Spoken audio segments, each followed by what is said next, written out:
Hello everyone, welcome to Master Stage.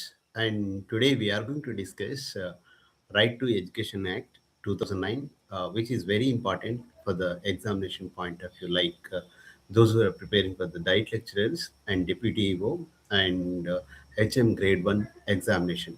Okay, the explanation will be in English. Okay, I'll share the screen. Okay, if you have any clarification, you can comment. I'll reply the same. Okay, so this is the only English medium channel in Telangana which offers entire content in English. Okay, let us see about the Right to Education Act. Okay, so do comment and so that we'll be interacting. So the communication would be two-way. Okay, so as we are meeting virtually, so the interaction is very essential. So the right to uh, the complete name of this particular Right to Education Act, the Right of Children to Free and Compulsory Education Act 2009.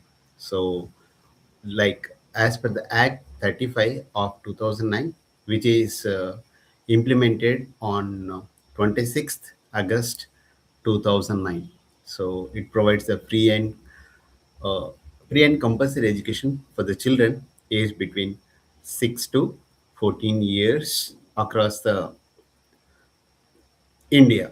So if you are able to see the screen properly, let me know so that I can proceed. Okay, so are you with me, friends?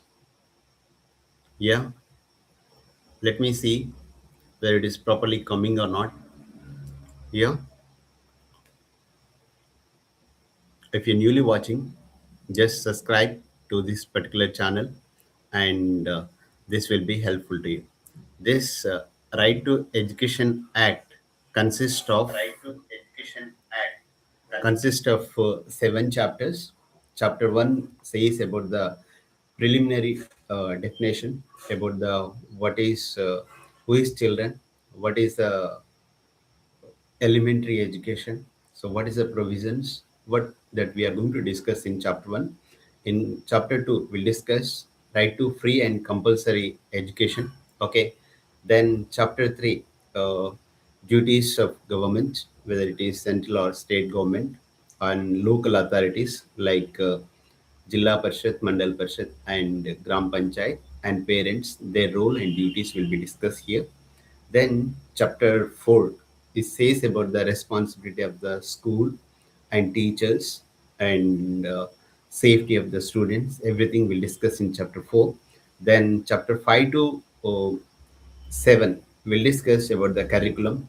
So how the curriculum need to be designed, how it should be linked with the preamble of Indian Constitution. So we'll see about the protection of rights and of the children and miscellaneous things. And guys, it is very excellent class. Okay, I'm giving it free of cost. Okay, utilize the same so that you will be get benefited. Okay, so in Telangana states or in Andhra Pradesh, very few people are offering the course.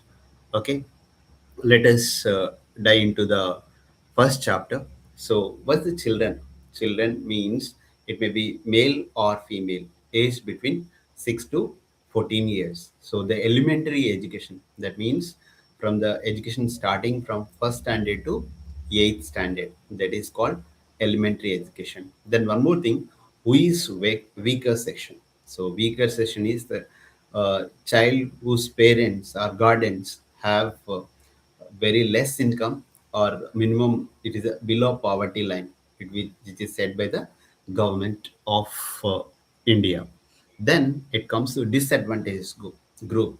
So children with disability, SC ST, and socially economically, then those who are backward or economically backward, educationally backward, and other notified groups. These people are called as disadvantaged group. Then caption fees, any donation or payment beyond notified school fees. Okay, the school should not be collected any donation. Okay, so if it is done, then they are going to be fined like anything. Okay, So we'll see here one more thing. Kindly be online. So there's the thing. Then chapter 2, it says about the right to free and compulsory education. So free and compulsory education, every child has to get age between 6 to 14 years. They have to get the free education. So the school should be nearby, reach.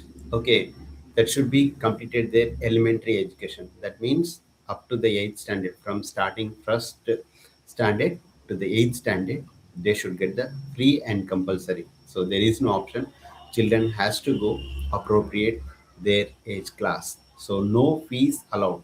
So uh, see, for the elementary education, no child shall pay any fee, charge, or expenses that prevent pursuit of elementary education. So the government sees that it's going to be free of cost. Children with disabilities, that means every child, whether it is able or disabled, okay, special children, equal rights are guaranteed as per this Right to Education Act 2009.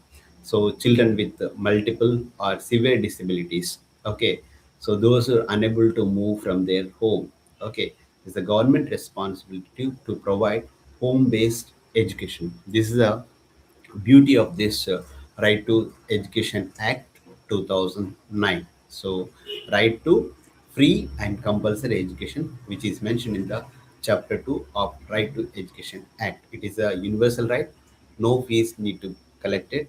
Then, even for the, it is like inclusive education, children with disabilities that will be given. Then, we'll see here special provisions and transfer rights. So, out of school children, okay, so children above 6 who never admitted to go to school or could not complete their elementary education, so they need to admitted, they need to take the admission in appropriate class. So those who are unable to complete their education, those who are lacking the minimum literary skills like reading, listening, speaking, reading, writing, that need to be improved.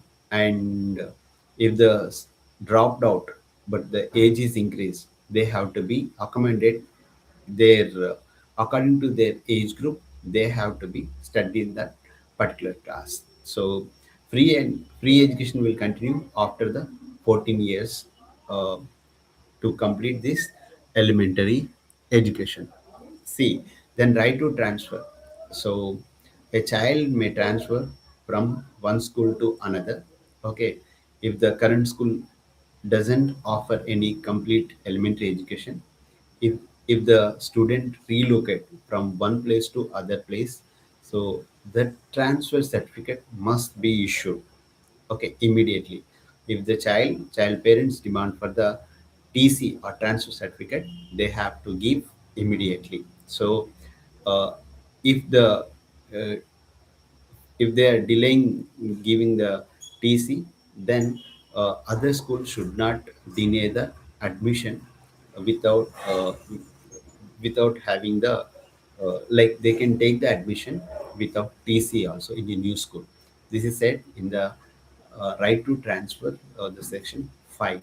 So what we are discussing, Right to Education Act 2009. Okay, I hope you're able to listen and clearly. Then we'll see about the duties of the government. Duties of the government. Okay. So what is the duties we'll see here? Uh, the chapter 3 says, the chapter 3 says about the duties of the government. Okay. So the here see, uh, government and local authority must establish the neighborhood schools within 3 years of the Act's commandment. Commanded. That means, so after 2009, so within the 3 years, so the school must be established nearby the students where they reside. The fund sharing, that means whatever the expenses incurred, okay, for the running schools, it should be whereby. central and state government. Okay, this is also called as concurrent responsibility.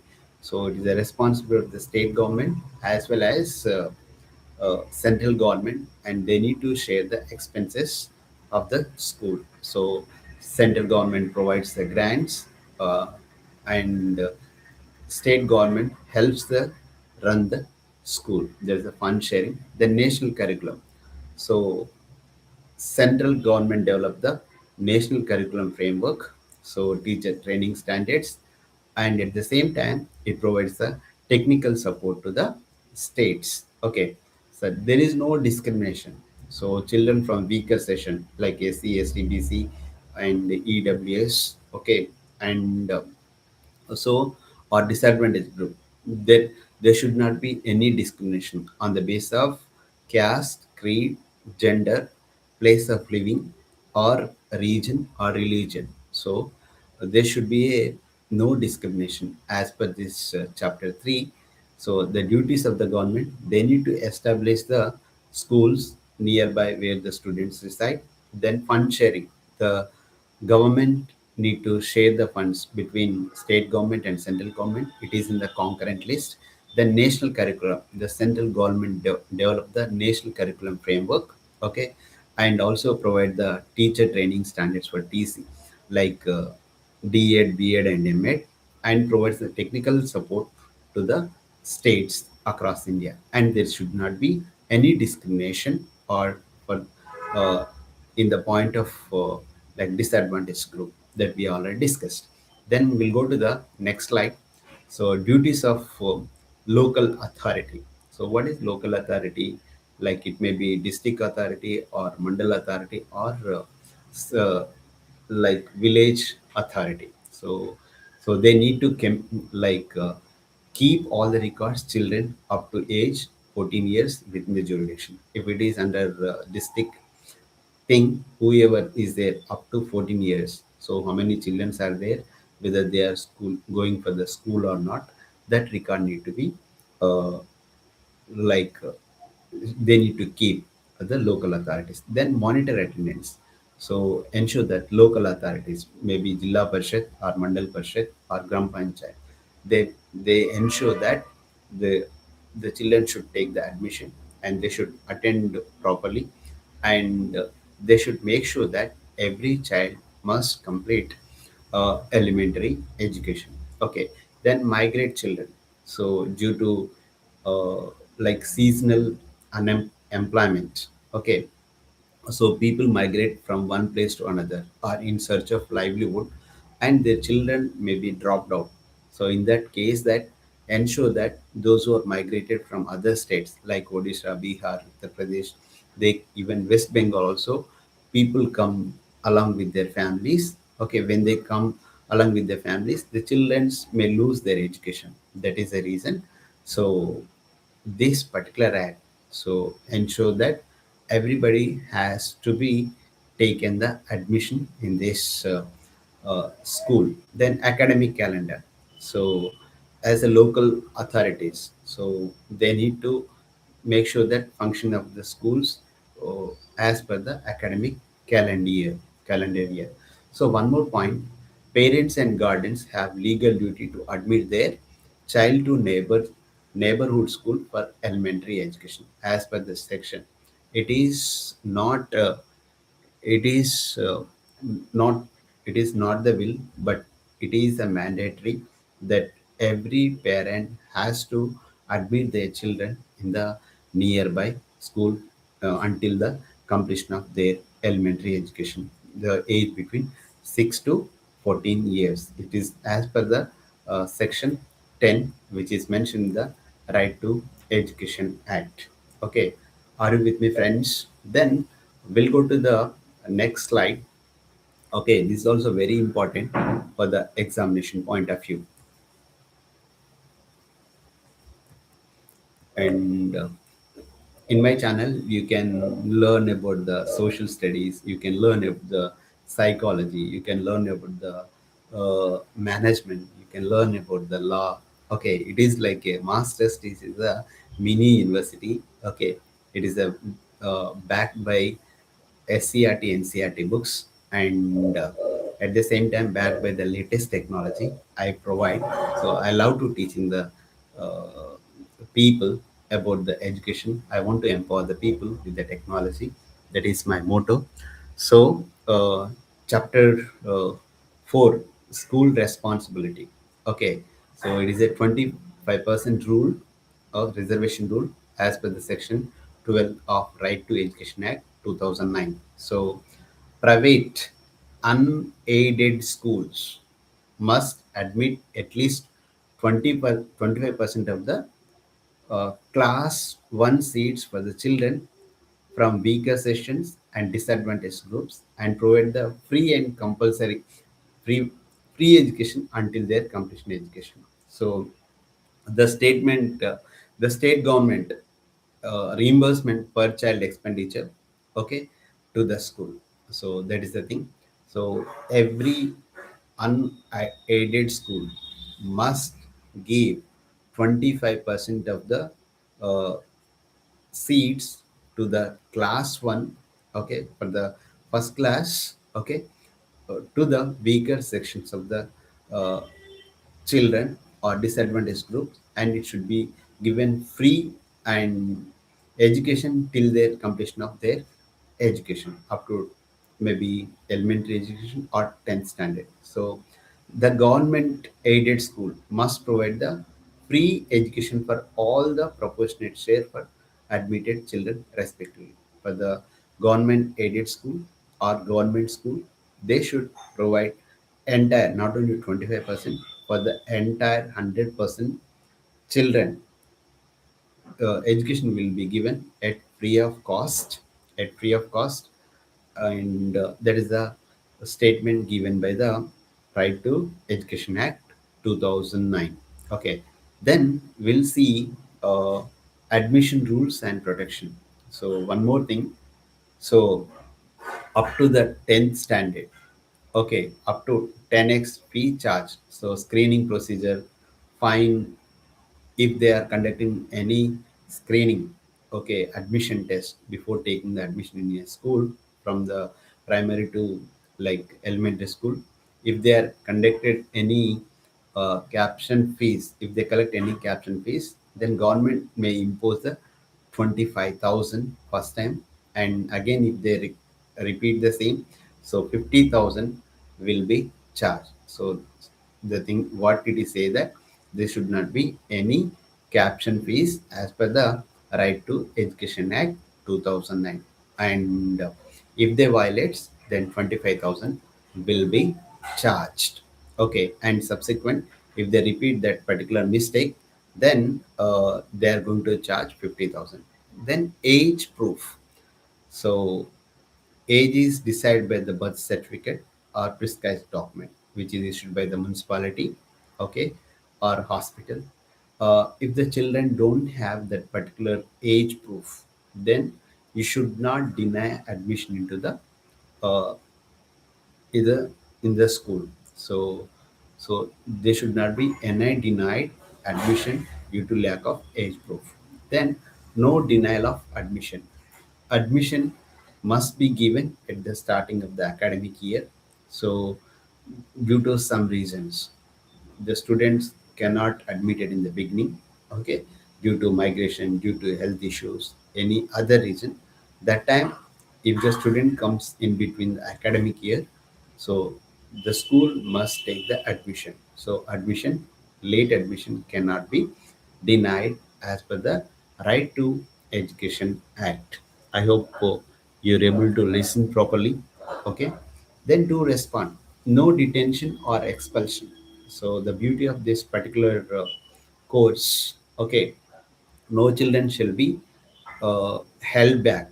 So that means no student should repeat the same class again and again or expelled. So you should not throw or you should not fail the student until their completion of their elementary education. Elementary education means first standard to eighth standard.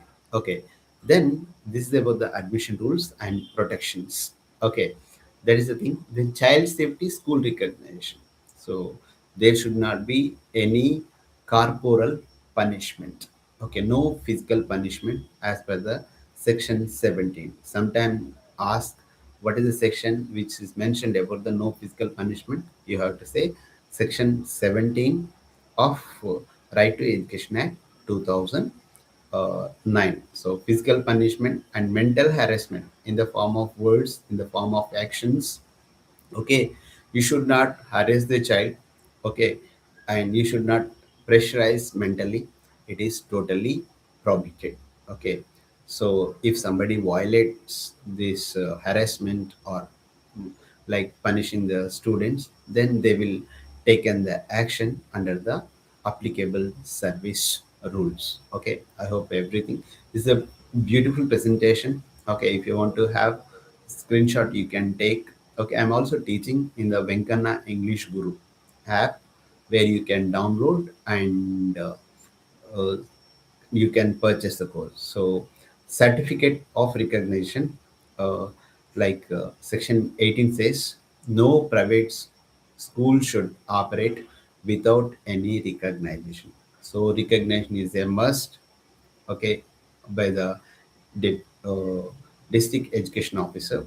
Okay, then if they violates, fine up to 1 lakh plus 10,000 per day for the continued contravention. So recognition may be withdrawn for non-compliance. So recognition is a must as per the Right to Education Act. So as a deputy education officer, as a grade 1 uh, HM, as a diet lecturers. So you have the responsibility to look after all the things, whether the schools got recognized or not, whether schools are punishing the students. Okay, you have to ensure that safety and everything as an officer you need to check. So that is the reason it is very essential you have to go through this particular Right to Education Act 2009. Okay, then SMC, School Management Committee. What is it? School Management Committee. Okay, what is School Management Committee? We'll discuss. Okay, so it is composition of like local elected authority. So maybe it may be MLA or MP, okay, or local ward members, okay, sarpanch. Everybody is the representative, and parents and guardians, okay, and teachers. So there must be in this particular composition, three-fourth must be parents or guardians, and in that particular school management committee, 50% must be women. Okay, so female has given more opportunity to look after the school in the management committee. Okay, because it is the elementary education, it is not the university education. So people studies from first standard to eighth standard. So they look after the safety, and that's the thing. The functions. Okay, the school management committee, as per the section 21, so monitor school working. Okay, prepare school development plans and utilize the whatever the funds they get, whether it is from the central government or local authorities or the state government. So that should be utilized properly. School development plan. So form the basis for the plans and grants for the government of local authority. So it is mentioned in the section 22. Some of the schools are managed by the minority. Minority means Muslims, Christians, Sikh, or Buddhist. Okay, so if they are managed in that particular thing, the uh, school management committee, they have only advisory function. So they cannot interfere the day-to-day functions of the day-to-day functions of the school. School. They have only advisory function of the SMC, the School Management Committee, in a minority managed schools. Okay, so this school management committee as per the section 21. So you have to remember all the sections so that that will be beneficial to you. Okay, then we'll go to the next slide. Okay, teachers qualification and duties. So qualification as per the section 23. So teacher must B, minimum qualification set by the central government, notify the academic authority. So there must be a B.Ed, D.Ed, and a med should be done. Okay. Sometimes untrained teachers are recruited. Okay, in that particular time, so they need to obtain the minimum teacher education within the 4 years of the government job, or even after, which is extended to uh, 4 years as per the 2017 amendment for those who position as on 31st March 2015. That's the thing. What is the key duties? The duties are mentioned. Okay, even as per the section 23.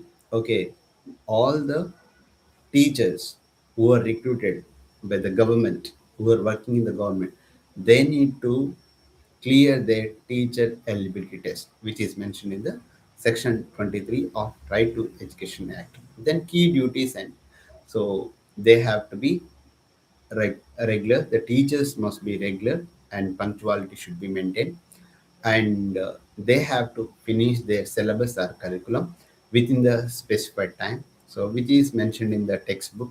So what units need to be taught in which month, so that is need to be done. Then access of each learner's ability and provide additional support. So as a teacher you have to support. Okay. Then hold regular meeting with parents and guardians. So as a teacher you have to maintain the cordial relationship with the parents or guardians of the children, and you have to conduct the parent teachers meeting in regular basis, and you have to review the children's performance with the parents, so that you can help the children. So it is not only a moral thing, but it is a mandatory as per the section 24. So the qualification is mentioned as per the section 23, and duties are mentioned as per the section 24. Okay, then we'll go to the next slide. Teachers regulation. So they should have uh, people's teachers ratio. So like that they must maintain the uh, like teacher student ratio, and at the same time the teachers cannot deploy to other schools for the non educational duties. That is the thing. And vacancy limit. So teacher vacancies in government